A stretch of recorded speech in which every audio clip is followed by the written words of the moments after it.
자, 여러분, 해마다 750억 원의 순수익이 있다면 여러분 뭐 하시겠어요? 이게 순수익입니다. 750억 원이 그냥 들어오는 거예요, 해마다. 예, 어마어마한 돈이죠. 예. 여기서 400억을 예를 들어서 뭐 유지하고 연구 개발 이런 데 다 써도 350억이 남아요. 예. 이거 1년에 어떻게 써야 되죠? 하루에 1억씩 써야 됩니다. 그죠? 예. 어떻게 뭐 떡볶이 사 드실래요? 예? 아무튼 이게 어마어마한 돈입니다. 예. 그런데 내가 750억이 있으면 뭘 하지? 이런 생각을 한번 해보세요.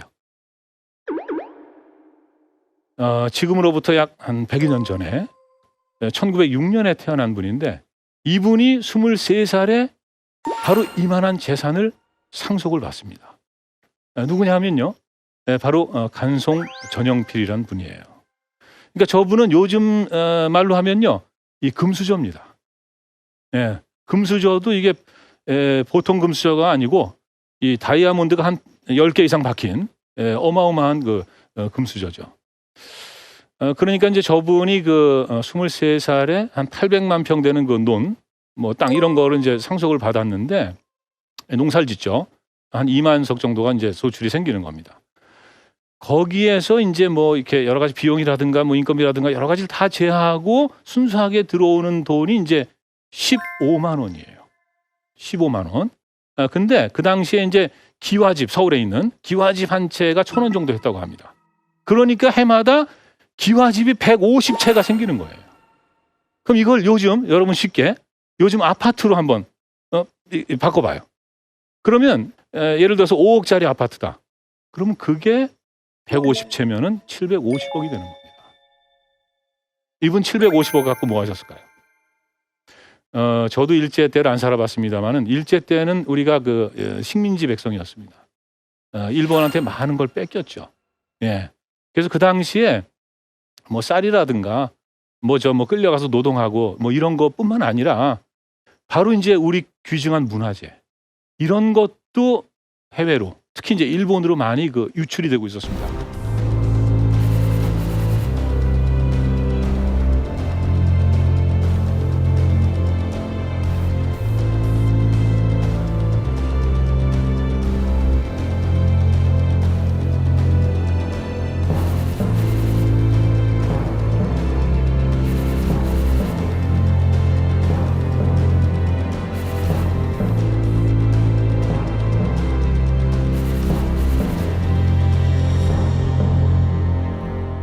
우리 그 귀한 문화재 이런 거를 일본 사람들이 권력이라든가 재력이라든가 이런 걸 이용해 가지고 싹쓸이 하던 이런 상황.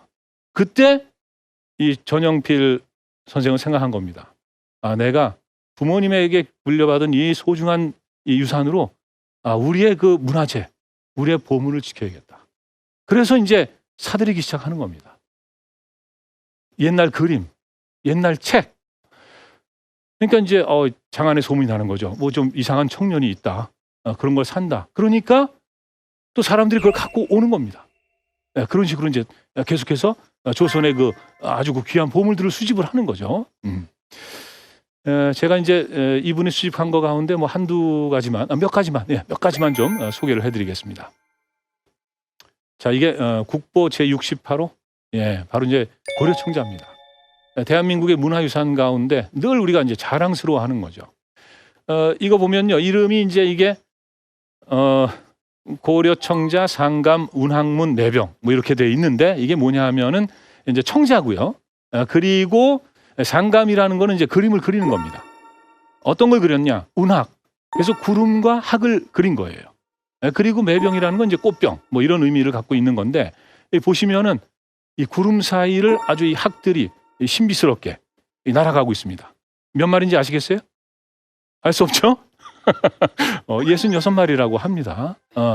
그러니까 이게 대한민국의 국보입니다. 어마어마한 보물이죠. 이걸 누가 갖고 있었냐 하면 일본인 골동품상 마에다 사이치로라는 사람이 갖고 있었는데 이 사람이 이걸 판다는 얘기를 듣고 전영필 선생이 찾아간 겁니다.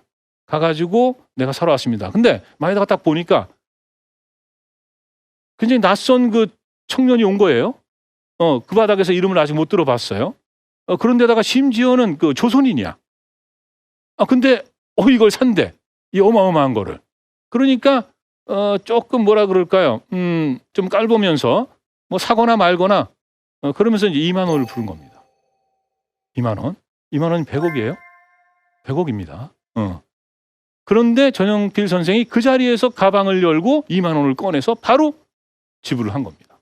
그리고 갖고 온 거죠. 마에다는 엉겁결액을 판 거예요. 근데 이제 그걸 팔고 나서 들어보니까 아니 그거 더 큰 돈을 벌 수 있는데 그걸 왜 팔았냐고. 뭐 그런 사람들 있지 않습니까? 그죠? 네. 그러니까 마에다가 뭔가 후회가 되는 거죠. 그래서 전영필을 찾아갑니다. 그래서 그거 다시 내가 되사고 싶다. 근데 전영필 선생이 거절합니다. 이거는 되팔 수 없습니다. 혹시 이거보다 더 좋은 것을 갖고 계시면 저한테 가져오십시오. 제가 아주 좋은 값을 쳐드리겠습니다. 그러니까 이 얘기는 뭐냐면요. 전영필 선생이 돈을 벌기 위해서 이것을 수집했던 게 아니라는 겁니다. 네. 아까 말씀드렸듯이 바로 우리 걸 지키기 위해서. 그리고 지켰으니까 지금 우리가 저 아름다운 고려청자를 감상을 할 수 있는 거죠. 예. 고려청자 조금만 더 볼까요? 정말 아름답습니다. 왼쪽은 이제 국보 65호입니다. 제 65호. 저건 이제 기린형 향로예요. 위에 이제 기린이 올라가 있죠? 예. 예쁘죠? 예. 안 예뻐요? 예. 미적 감각을 좀 기르셔야 돼요. 예. 저도 잘 모릅니다만은. 예. 그리고 이제 오른쪽은 원숭이 모자 연적입니다. 그러니까 저 원숭이 엄마가 지금 아기를 이렇게 안고 있지 않습니까? 예. 근데 이제 연적은 뭐냐면 여러분 그 붓글씨 옛날에 붓글씨 쓸 때 먹을 갈고 그 물을 부어야 되잖아요. 먹을 갈 때 바로 그 물을 담아놓는 주전자입니다. 그런데 보세요. 원숭이 엄마가 아기를 안고 있는 그런 그 주전자인 거예요. 그러니까 이걸 보면은 세상에 이 고려를 우리가 귀족 사회라고 얘기를 하는데 그 당시 귀족들이 얼마나 화려한 생활을 했는지 이런 것도 아니면 또 그 당시 그 귀족들의 그 생활 수준이 얼마나 높았는지 얼마나 이 예술적인 그런 심미안을 갖고 있었는지 이런 걸 또 우리가 알 수 있는 거죠. 저기 보시면은 이 아기 저 뒤통수에 구멍이 있죠. 네. 저기서 물이 나오는 겁니다. 뒤통수에서 구멍이 좀 작죠. 그 엄마 뒤통수는 지금 안 보이죠. 네, 엄마 뒤통수에도 구멍이 있습니다. 네, 그쪽으로 물을 따라 넣는 거예요. 아무튼 이것도 어마어마한 돈을 주고 이것을 사셨는데 누구한테 샀냐면 그 일본에서 활동을 하던 그 존 게스비라는 영국인 국제 변호사가 있었습니다. 근데 이 사람이 일본에 와서 활동을 했는데 이런 그 동양의 이런 그 자기 같은 거 그릇 이런 거에 이제 관심을 갖게 된 거예요. 그리고 수집을 하기 시작했는데 고려 자기가 최고다 이런 생각을 한 거죠. 그래서 일본에 있으면서 바로 이 청자 이런 것들이 나왔다 그러면은 바로 조선으로 건너와서 저것을 수집을 해간 겁니다. 그런데 이 사람이 이제 1937년에 이제 중일 전쟁이 일어나기 전이죠. 그때는 이제 서서히 그 일본하고 이 서양 나라들하고 사이가 안 좋아집니다. 그러니까 이제 뭔가 불편함을 느끼고 이제 귀국을 준비하게 되는 거죠. 그때 자기가 수집했던 이런 청자들 이걸 다 가져가고 싶은데 다 가져갈 수는 없는 거예요. 그래서 자기가 이렇게 보고 싶은 것만 한두 개 빼고는 이제 저걸 내놓는 거죠. 그 소식을 딱 듣고 전영필 선생이 바로 일본으로 찾아간 겁니다. 가서 이걸 내가 사고 싶습니다. 했는데 아무튼 이게 협상이 쉽진 않았어요. 그런데 저걸 얼마에 사셨느냐? 40만 원에 샀습니다. 40만 원이 얼마예요? 계산 막 이렇게 빠른 분들은 아시겠죠? 얼마쯤 될까요? 예? 2천억! 그렇죠. 2천억입니다. 엄청난 돈이죠. 예. 그래서 전영필 선생이 아무리 부자라도 현금 2천억이 없잖아요. 그래서 그때는 저걸 사기 위해서 땅을 이제 팔았습니다. 자기 재산 중에 일부를 처분을 해가지고 저걸 사신 거예요.